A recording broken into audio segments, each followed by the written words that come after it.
To analyze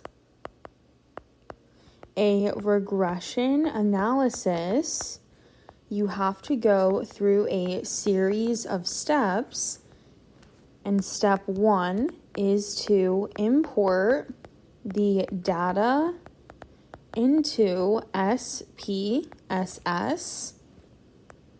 Step 2 is to define the variables. Step 3 is to run the regression analysis.